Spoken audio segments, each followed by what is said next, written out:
Si los tímidos lográsemos hablar, me parece a mí, provocaríamos un gran rechazo en las personas normales, una grima tan ilimitada como nuestro deseo. Tal vez las cosas estén bien como están, pues nunca aceptaríamos lo que se nos da. Pediríamos más y más y más, y entonces pensaríamos que hemos cometido un error dando a conocer nuestros afanes, lo único que teníamos. La gente piensa que los tímidos y callados somos menos vanidosos, menos egoístas, narcisistas. Todo lo contrario, lo somos mucho más. Hola, ¿qué tal? Soy Diego Garrido, el autor del libro de los días de Stanislaw Joyce, y vamos a charlar un poco, ¿no? Bueno, es que en realidad, aquí hay un poco de confusión, porque Joyce en realidad lo he tenido más asociado al trabajo. O sea, me gusta mucho como escritor, pero no es mi escritor favorito, ¿sabes? Ha sido compatible con otros muchos.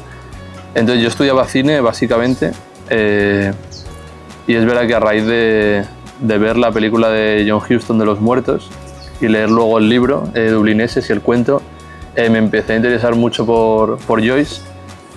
También yo estaba estudiando en la escuela en una disciplina que no quería estudiar y estaba bastante harto y descontento. Y Joyce sí que me ayudó a ir aficionándome cada vez más a la literatura y con el retrato del artista especialmente, y a alimentar un poco esa vocación literaria que no tenía en ese momento.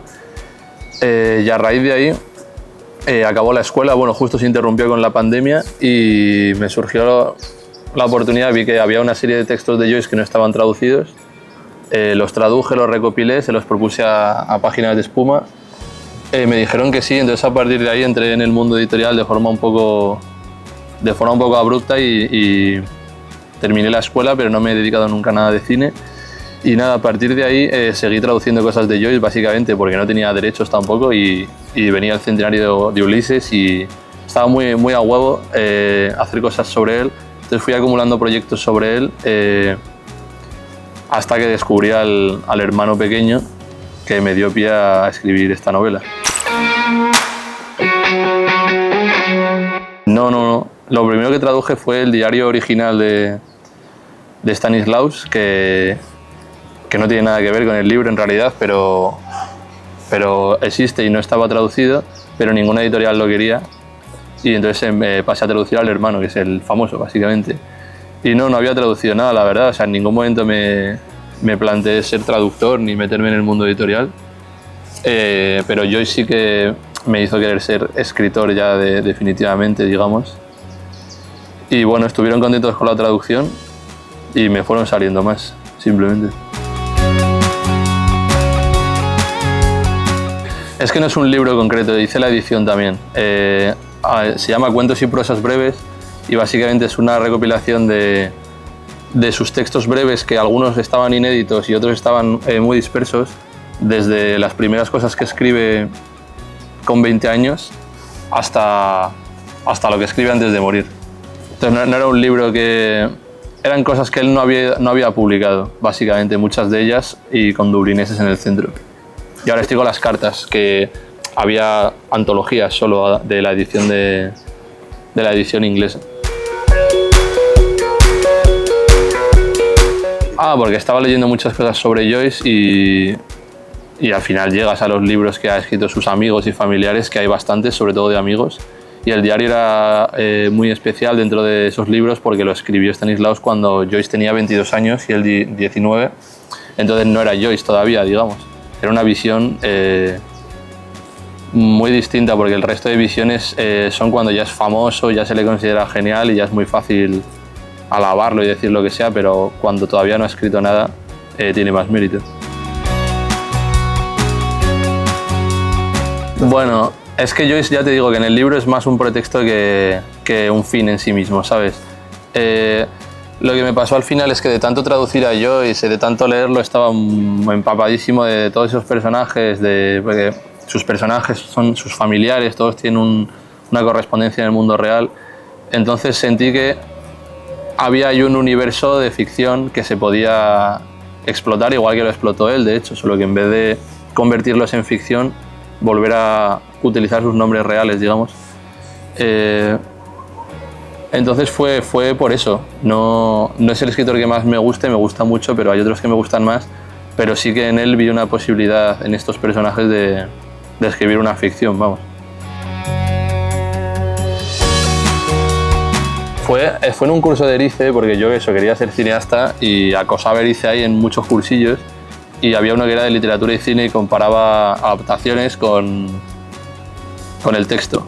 Y me llamó mucho la atención viendo primero la película, de decir, joder, ¿y cómo será en el texto lo de la canción, que es el centro del libro? Pues en una película es muy fácil, pones la canción y ya casi te emocionas solo, pero en un libro es más complicado. No la estás escuchando y pones solo 4 versitos. Y ahí ya pasé eso, al siguiente, y fue todo natural. Bueno, el formato de diario es que me gusta muchísimo. Creo que no era tanto una desventaja como una ventaja. Me contaba antes a una compañera que me llamó un crítico preguntándome hasta qué punto había utilizado el diario real en la novela, pues una novela desde el principio hasta el final. Y eso, aunque me cabreó un poco por una parte, no cabrear, pero pensar, joder, creía que estaba claro que era una ficción, a la vez me ayudó a ver que es completamente verosímil, que si se lo ha tragado un crítico, digamos, que está acostumbrado a leer permanentemente, es que queda verosímil.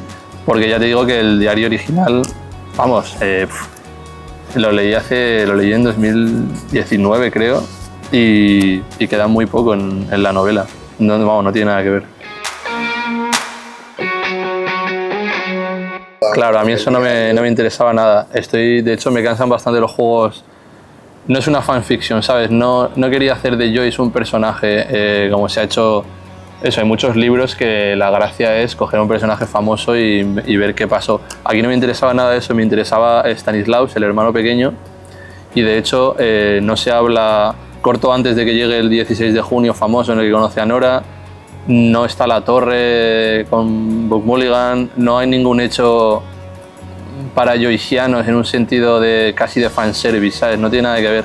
Es verdad que el andamiaje de todo el libro sí que mantiene las fechas reales en las cuales les ocurrían cosas que son muy pequeñitas, que solo sabes si te has leído las biografías y demás, como el día en que se fue de casa Joyce, porque su padre vendió el piano, el insulto que le dijo. Hay una serie de cosas que sí que son reales, pero ya digo que Joyce no me interesaba sobre todo el hermano pequeño, precisamente porque nadie le había prestado atención nunca. Claro, eso... Claro, es que del personaje real sabemos muy poco, pero sí que está ahí el germen. Stanislaus parece ser que en algún momento dado, animado evidentemente por su hermano, quiso también ser escritor, y a la vez eso mismo que le había animado le paralizó y le imposibilitó serlo, porque sabe que su hermano estaba demasiado obsesionado con la literatura, tenía demasiado talento, estaba demasiado entregado, y que al lado de eso lo que él tenía, aunque fuese bastante, no le iba a servir. Y a mí ese germen de escritor, que luego sabes que fue escritor fracasado en el sentido de que no escribió, si escribió fue sobre su hermano, o por lo menos si publicó fue cosas sobre su hermano, me interesaba mucho, me interesaba casi más ese escritor fracasado que su hermano, que tuvo la gloria en vida, en la posteridad, que es una cosa que ocurre muy pocas veces, como no pudo tener más éxito en vida su hermano, pero a la vez veía algo casi más digno o más interesante para ficcionar que el éxito, que era las dudas, el fracaso y los intentos de su hermano.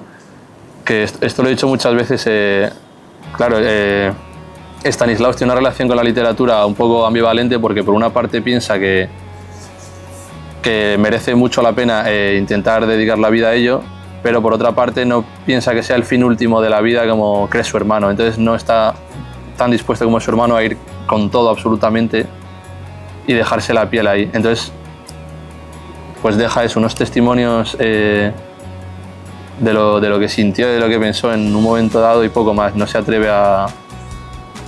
Esto el personaje real, aquí en la novela sí que el intento se lleva más lejos, digamos. Sí que al final ves que aunque desprecie la literatura o diga despreciarla, está intentando hacer literatura con lo que está haciendo. Claro, eso es Sí, eso también es una parte de la complejidad de su relación con su hermano. Por una parte piensa que que se está echando a perder, que es un imbécil, que tal, y no quiere ser su guardián, digamos, la persona que le proteja, pero a la vez siente celos directamente, siente envidia cuando ve que su hermano tiene, digamos, otros Sanchos Panza, ¿sabes? Como a él no le gusta su papel de segundón y, bueno, le llamaba mi piedra de afilar, a él no le gusta ser su piedra de afilar, pero menos aún le gusta ver cómo se busca otros compinches, digamos, que considera que están arruinando su genio, que además es real, porque Gogarty, que era su mejor amigo, le incitaba a beber literalmente para hacer que escribiera peor, para destrozarle la vida. Y de todo eso era consciente Stanislaus. Se sentía, yo no tengo por qué salvarte, quiero vivir mi propia vida, pero es que a la vez, si no te salvo yo, nadie lo va a hacer. Sí, bueno, eso fue lo primero que pensé al escribir el libro, era que no quería escribir una novela de época a mí en general, literariamente, considero que todas las épocas son una sola época, por lo menos en las cosas más esenciales, más allá de la política, las cosas que puedan cambiar, la religión. Creo que las emociones que pueda tener una persona de esa edad en el siglo XX van a ser exactamente las mismas a las que pueda tener en el siglo XVI.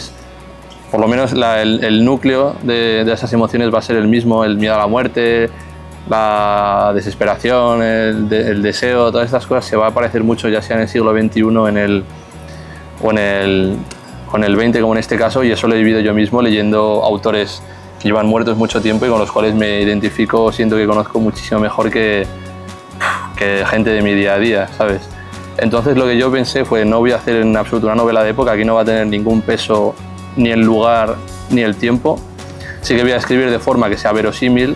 Ahora estoy escribiendo una en Madrid y en la época actual, y sí que me permito pues meter frases que no podía meter aquí, referencias que no puedo meter aquí, pero mi idea fue hacer un lenguaje que pudiese, incluso traducido, o sea, no lo pensé de forma tan sistemática, pero que incluso traducido pudiese dar una idea de claridad en cualquier época, que no fuese barroco, que no se hiciesen referencias forzadas a la época y al lugar para intentar dar verosimilitud. Creo que es un chico que está escribiendo lo que le pasa y sus reflexiones, y esas reflexiones podrían pasarse a este siglo sin ningún problema. Quizá algunas reflexiones sobre la religión, su manera de ver el sexo y algunas cosas sí que son de su época, pero en lo esencial creo que es bastante intercambiable.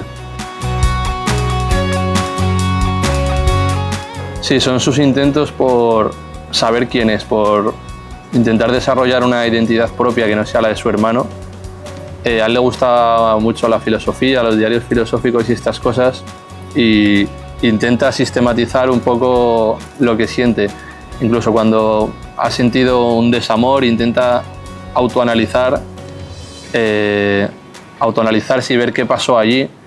Intenta hacerle un poco la taxidermia a sus sentimientos, que es algo que creo que hace siempre el escritor, pero en vez de en ficción, lo hace en su diario íntimo, en principio para sí mismo, pero a la vez tiene la secreta esperanza de que algún día se llegue a leer. Y esto lo lleva al extremísimo. Pessoa, en el libro El desasosiego, que es solo una persona autoanalizándose permanentemente, con unas vivencias además que ocurren dentro de sí mismo. Hay poquísimas referencias en el libro El desasosiego. También, si coges sus reflexiones, podrían valer para cualquier época y para cualquier lugar, y esa era un poco la idea, que no hacer una cosa localista. Yo, es que ni estaba en Dublín, no me interesa especialmente. Y fíjate que la obra de Joyce es exactamente lo contrario, es describir cada piedra de cada calle de Dublín, cada persona. Y eso es una cosa muy rara, porque él sí que habla de la política de su tiempo, pero consigue que nos interese Parnell, ¿sabes? Como si consigues que, yo qué sé, que Pedro Sánchez interese dentro de 100 años. Eso es muy difícil, muy difícil. Y a mí en principio no me interesa hablar de esas cosas. Es una mezcla de cosas que sí que sé que leía por recomendación de su hermano, con autores que a mí me gustan mucho, con autores que, aunque no son de mis preferidos, creo que quedan verosímiles dentro de su universo. Él básicamente dice despreciar la ficción, que claro, es lo que hace su hermano, entonces es un lugar que ya está vedado para él. Dice despreciar la ficción y dice apreciar sobre todo las memorias, los diarios, las cartas, bueno, lo que se llama no ficción, que yo considero la verdad que exactamente igual de ficticio que... O sea, el libro El desasosiego, decía ayer, me parece... Se puede decir que es una novela perfectamente y no estaríamos mintiendo. A mí sí que me gustan más ese tipo de libros, me cansan menos los libros de ideas en los que no suceden demasiadas cosas que los libros en los que se me empiezan a presentar 100 personajes, en los que empiezan a pasar cosas que sabes que van a tener que desenredarse al final. Me interesan más los libros fragmentarios. Y entonces las lecturas de Stanislaus, que son básicamente, se habla mucho de Leopardi, que no lo leyó, que yo sepa, eso sí que lo he leído yo. Se habla de Stendhal, pero del Stendhal no de la ficción, que él considera un Stendhal cursi desatado, sino del Stendhal de los ensayos sobre el amor, sobre Roma, sobre Italia en general. Se habla de Yeats, que claro, lo leyó porque era imposible no leerlo en su época, y en Dublín. Se habla de Goethe, que mira, aquí por ejemplo se habla bastante del Goethe también diarista inmaduro, digamos, mientras que Stanislaus detesta a Werther y a esta figura romántica, desatada, suicida.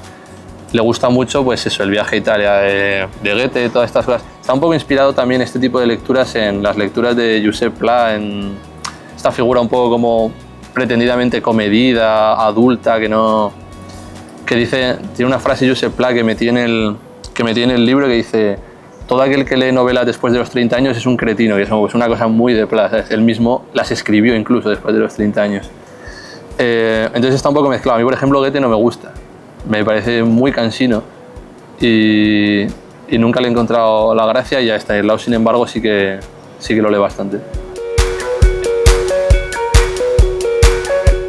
Sí, ahí una parte importante del libro es contra la literatura y contra la figura del escritor, bastante condicionado por el hecho de querer despegarse de su hermano. Si tú eres un escritor, yo voy a ser otra cosa, y de momento voy a saber quién soy en negativo atacándote. Te voy a atacar y de esto saldrá algo y sabré quién soy.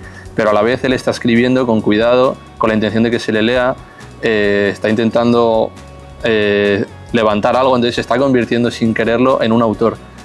Se mete mucho con una cosa que yo creo que es completamente real, que es la vanidad de los escritores. Todo escritor se piensa el único escritor, se piensa Adán, que con él empieza el cosmos y con él terminará. Y él no puede evitar ver un ridículo enorme en todo eso, porque piensa que ¿a quién le importa que seas escritor? El escritor tiende a pensar que las cosas se han dado para que él las transforme en literatura. Y bien mirado, la literatura, en su sentido más estricto, no dejan de ser garabatos puestos sobre un papel, y él no puede evitar ver el absurdo de eso, estar dedicando la vida a eso en lugar de a vivir, pero a la vez él, cuando vive, necesita sentir que esas cosas no terminarán de desaparecer del todo, porque las apuntará, las convertirá en literatura. Entonces está permanentemente puesto entre la vida y la literatura, que no consigue reconciliar. Sí, él dice que escribe para prevenirse de volverse estúpido, que es su mayor miedo en la vida. Y esto tiene una parte, luego dice que escribe para ayudarse a pensar en otro momento. Esto tiene una parte de verdad, pero también es un poco como ponerse la tirita antes de la herida, ¿sabes? No, yo no escribo para lograr grandes cosas, para hacer gran literatura, simplemente escribo de una forma íntima para prevenirme de volverme estúpido, como mi padre alcoholizado, mi hermano putero. Él lo ve como, tiene un puntito ahí como de incelismo, estoicismo de hoy en día, de esto de ya dos, como una especie de, sin llegar evidentemente a ese extremo, pero como esa de mantener la disciplina mental, incluso física en un momento dado. Él dice que es por eso, que es una especie de cosa de saneamiento, lo de la literatura. Pero a medida que avanza el libro te das cuenta de que no, que está podrido de ambiciones insatisfechas y que si no intenta realizarlas va a ser un infeliz, básicamente. Sí, eso era así en la realidad. Era una familia de estas cosas curiosas que pasan, que empieza siendo de pseudo clase media alta. Entonces ya tienen como una una fama adquirida y un pensamiento de sí mismos, pero la cosa se va hundiendo y hundiendo y hundiendo.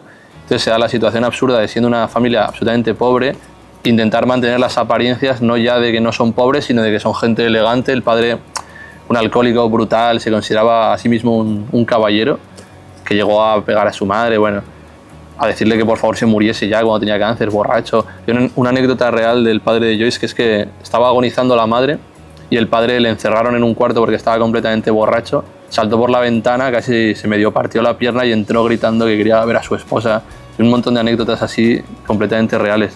Entonces tiene el padre alcoholizado, que es básicamente el principal anti-espejo, digamos, de Stanislaus. No sé lo que quiero ser, pero sé lo que no quiero ser, que es como mis ancestros, unos borrachos que nacen y mueren y son enterrados en Irlanda. Él sueña con el sur idealizado, con Italia. Entonces sabe que él, ante todo, no quiere ser un borracho, como lo es su padre, como lo es un montón de gente alrededor y como lo está empezando a ser quien era su gran ídolo, que es su hermano mayor. La madre era el gran dique de contención era el punto de cordura que existía en la casa, y murió. Cuando empieza la novela lleva ya 6 meses muerta, murió en el verano, empezamos a principios de año. Entonces ya, eso, el dique ha caído y ya pues se ha ido de madre todo. Hay un montón de hermanas, la mayor tiene que sustituir a la madre ahora que la madre está muerta, y el resto pues son, eso es lo que Stanislaus ve como gente vulgar y que pasará sin pena ni gloria por la vida, no dejará un registro de su existencia ni de sus pasiones. Hay un momento que se muere su prima, una católica recalcitrante, que al fin se muere después de mucho agonizar, y hay una cosa que le perturba mucho, que dice que todas las pasiones que pudo sentir su prima han desaparecido irremediablemente para siempre, porque no las comunicó. Si tuvo un amor, si tuvo lo que sea, nadie lo va a saber nunca, de aquí al infinito, vamos. Y habla precisamente de la literatura como una necesidad de como jugar a ser el faraón y enterrarse con las cosas que quieres, como de embalsamar, y dice que uno querría enterrar un cuerpo y nada más que un cuerpo, no dejarse nada ni a nadie, pero que eso no es posible, que acabamos enterrándolo casi todo. Y él ve la literatura como una forma de sacar a flote y dejarlas registradas las cosas que te fueron más importantes. Sí, yo creo que esa es la principal pregunta que se hace inconscientemente o no el escritor, es cómo hacer sentir la pasión que yo siento por algo, cómo hacer sentir el entusiasmo. Y ponía antes y ayer el ejemplo de... Yo escribí durante todo el 2020 un diario, y a lo largo de ese diario, como era mi propia vida, que evidentemente es lo más importante para mí, me enamoré y me pasaron una serie de cosas muy importantes para mí mismo y para mi biografía, y las cosas más fuertes que a lo mejor he sentido a lo largo de ese año, y las traté de escribir, y el resultado fue un fracaso absoluto. No eran vergonzantes, en ningún caso eran literatura, eran una mierda básicamente. Y al año siguiente, ya más tranquilo, digamos, y bajo la máscara de Stanislaus y de la ficción, recogí las cosas que había sentido y que ya no sentía y las escribí mejor, y paradójicamente, al no sentirlas ya pero escribirlas mejor, se las puedo hacer sentir a otros. Y yo veo ahí es un descalabro entre... Pues uno quisiera sentir una cosa muy fuerte, sentarse a escribirla y quitársela de encima, ya está.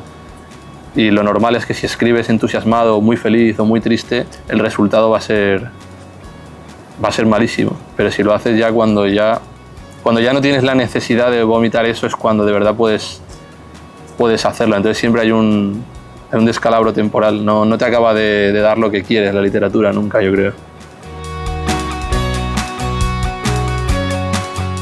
Sí, él desde luego... A ver, yo no soy tan viejo joven como él. Él sí que el personaje real ya era... Hay un cuento de dublineses que está inspirado el personaje en el Stanislaus de 18 años. Es el señor Duffy de Un triste caso. Bueno, va de un señor horrible, solitario, muy viejo incluso para sus 40 años. Está basado en el Stanislaus de 18, o sea que eso sí que es real. Es verdad que él dice que pasó de la adolescencia a esto, y dice, sea lo que diablos sea esto. Y sí que dice que habría echado de menos, y echa de menos a veces, incluso en su día a día, un puntito, lo que él dice, un puntito de sin razón y de tontería, que es lo que ve en su hermano, no un puntito, sino permanentemente, el dejarse el dejarse llevar, de vez en cuando tiene el síndrome este famoso de Hamlet de el exceso de reflexión y de pensamiento te impide actuar en las más mínimas cosas. Como que la inteligencia puede llegar a ser negativa en muchos casos y a él le gustaría pues no ser un imbécil alcoholizado como su padre o como la gente que considera vulgar, es lo último que querría, pero le gustaría intentar llegar a un cierto equilibrio entre, pues eso, figuras como Stendhal, que podían ser muy inteligentes, pero en un momento dado se podían entregar a una gran pasión. Él se parece más a Leopardi, está completamente paralizado por su pensamiento. Incluso a Leopardi le llegó a pasar de niño que el hecho de pensar que tenía que respirar hizo que casi se ahogase, porque empezó a respirar durante un tiempo de forma mecánica y se había olvidado de cómo respirar, por el hecho de pensar que tenía que hacerlo, y creo que eso es bastante sintomático de lo que les pasa. Sí, eso me viene genial, además está respetada la fecha en la que empieza a escribirlo y empieza a escribirlo enfermo además, creo que es el 2 de febrero de 1904, cuando cumple 22 años, empieza a escribir un ensayo que se llamaba entonces Retrato del artista, que el título se lo dio Stanislaus por el retrato de una dama de Henry James, luego pasa a ser Stephen Hill, Entonces eso me viene muy bien para contraponer la idea de la literatura que tiene uno y otro. Yo meto fragmentos reales del libro de Joyce, que lo traduje para Firmamento además, entonces lo tenía como muy a mano, y es un libro completamente fracasado comparado con lo que vino luego. Es un estilo barroco, entusiástico, en el cual todos los personajes son imbéciles, menos Stephen Dedalus, que se dedica a derribarlos dialécticamente uno a uno, y Stanislaus, frente a esos intentos de su hermano que le decepcionan, porque dice, mi hermano le considero un genio y ahora que se ha puesto a escribir una gran novela, no me gusta, no, creo que tiene una idea equivocada. Creo que está ayudando a alimentar, dice, la confusión de estos escritores que le gustan a él, de pues Coleridge, como cábalas alucinadas, bueno. Y él defiende frente a eso una literatura sencilla y clara, que es lo que intenta hacer él, y eso le ayuda también a despegarse de su hermano. El considerar que por fin su idea de la literatura y de la vida se está distanciando y se refleja incluso en el estilo. Bueno, y Joyce ya sabemos lo que pasó con su estilo, que bueno, se le fue, y Stanislaus, el personaje real de viejo, ya tiene unas críticas a Ulises y sobre todo a Finnegan's Wake, dice que es la nada eso, que se ha olvidado de las personas y está haciendo juegos. Sí, lo que dijo Juan está muy bien, sobre todo el adjetivo de tranquilo, que parece un oxímoron, ¿no? Desesperación tranquila, pero creo que le va muy bien al personaje. Él no se permitiría desesperarse como un romántico en ningún caso, o no trataría de escribirlo, se mataría y punto, no intentaría hacer de ello un acto estético. Y lo que dice de estar siempre esperando, en realidad yo creo que eso nos pasa a todos de manera más o menos consciente. A mí personalmente, cuando estoy leyendo un libro, por mucho que me guste el libro, tengo siempre una idea de el que voy a leer después, o las cañas que voy a tomar esa tarde, o la persona a la que voy a ver. Cuando estoy en compañía de alguien a quien quiero, estoy muy a gusto, pero a la vez pienso a lo mejor en otra persona o en cuándo volveré a ver a la persona a la que tengo delante. O sea, unas cosas de proyectarse siempre hacia el futuro y el pasado. Stanislaus dice, cuando estoy aquí quiero ir, cuando estoy allí quiero volver. Eso también me pasa permanentemente, pero él salva una cosa que creo que sí que también nos pasa a todos, que lo más parecido al presente estricto es estar al lado de alguien del que estás locamente enamorado. No ya el amor real, digamos, sino igual el enamoramiento, el puro hechizo. Ahí sientes que se ha parado el tiempo, pero incluso en ese caso a mí me ha pasado, y lo dice él también hacia el final de la novela, incluso en ese caso de, vale, no querría nada más, esta es la plenitud absoluta, tiene un pensamiento para el futuro en el que ya no tendrá esa plenitud. Y dice, estoy a gustísimo, pero cuánto voy a echar de menos el estar tan a gusto, y cuánto lo voy a idealizar, y cuánto lo voy a tener que convertir en literatura. Entonces vive permanentemente descolocado, la verdad. Pues a mí eso me parecía, lo que más me preocupaba es que resultase antipático Stanislaus, porque se esfuerza prácticamente en decir que no necesita a nadie, y es un diario íntimo también, entonces no está publicando, tiene derecho a decir lo que quiera, pero yo creo que y ese era el objetivo, se deja ver un poco entre líneas que está especialmente necesitado de amor, por mucho que sea tan... y que en el fondo no es malo, es esa capa que se ha creado un poco de autodefensa. Él dice en un momento dado que antes cuando le atacaban sufría, pero que ahora se ríe y que eso le ha ayudado. No, es mentira, no se ríe, sufre igual o más, pero pues eso le ayuda a ese escudo que se ha creado a ir tirando en el día a día, pero tiene mucho miedo a quitárselo, evidentemente.